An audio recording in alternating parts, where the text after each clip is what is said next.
السلام علیکم میرے محترم عزیز دوستو حکیم لقمان کے بارے میں آپ نے سنا ہی ہوگا کہ وہ اللہ کے پیارے بندے اور اللہ کے ولی تھے۔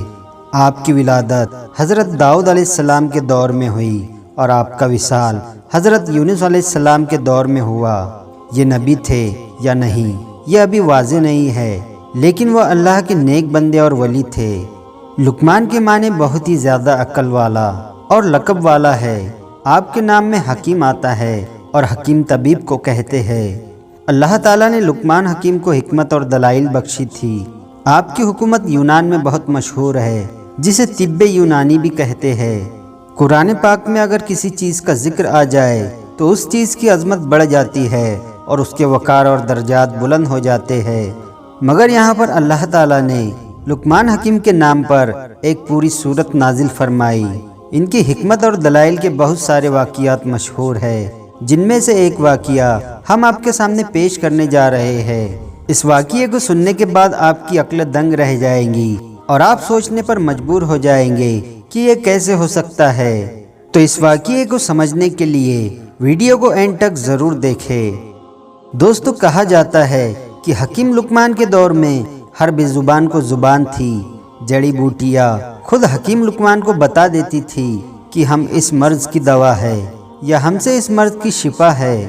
اس حوالے سے ایک واقعہ مشہور ہے کہ حکیم لقمان نے سمندر کے دوسرے کنارے کو ڈھونڈنے کا ارادہ کیا۔ ان کے پاس ایک طوطا تھا جو ان سے بات کیا کرتا تھا۔ حکیم لقمان نے اپنی حکمت سے جڑی بوٹیوں سے ایک ایسی دوا تیار کی جس کو کھا کر طوطا بغیر کھائے پیے بنا تھکان کے 6 مہینے تک اڑ سکتا تھا۔ حکیم لقمان نے جڑی بوٹیوں سے 2 گولیاں تیار کی۔ ایک گولی طوطے کو کھلا دی اور دوسری گولی طوطے کے گلے میں باندھ دی اور طوطے کو نصیحت کی کہ تم اس گولی کو کھانے سے بغیر تھکان کے بنا کھائے پیے 6 مہینے تک لگاتار اپنی اڑان کو جاری رکھ سکتے ہو، اور ساتھ میں یہ بھی نصیحت کی کہ تمہیں کہیں پر بھوک اور پیاس لگے تو وہیں سے واپس سفر پکڑ لینا، یعنی کہ وہیں سے واپس پلٹ جانا، آگے مت جانا۔ طوطے نے لقمان حکیم سے اجازت لی اور سمندر کی طرف اپنی اڑان بھر لی۔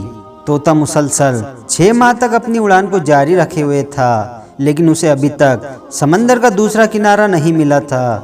طوطے کو اڑتے ہی 6 ماہ سے زیادہ کا عرصہ گزر چکا تھا۔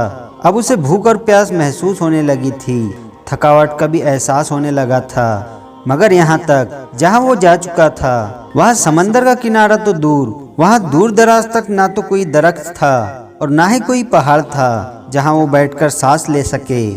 تھوڑی دیر کے بعد اسے ایک چٹان نظر آئی۔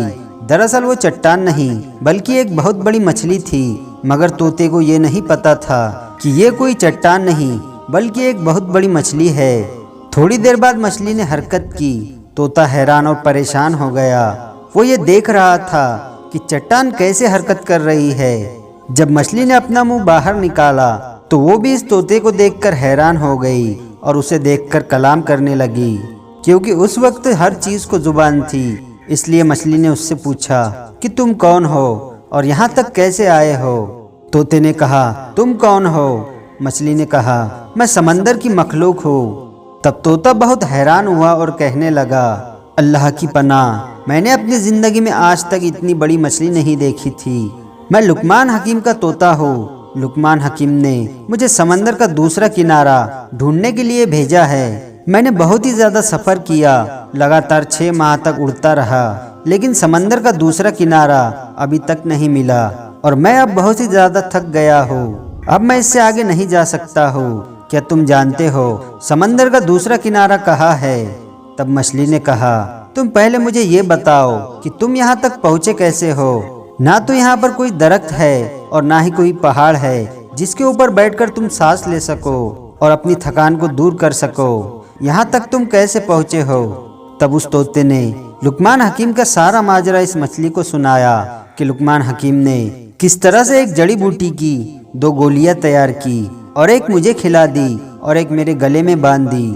تب مچھلی نے کہا سمندر کا دوسرا کنارہ کہاں ہے یہ تو مجھے معلوم نہیں ہے، لیکن میں اتنا کر سکتی ہوں، تم جہاں سے آئے ہو میں وہاں تک تمہیں پہنچا سکتی ہوں، کیونکہ میں اندر جاتی ہوں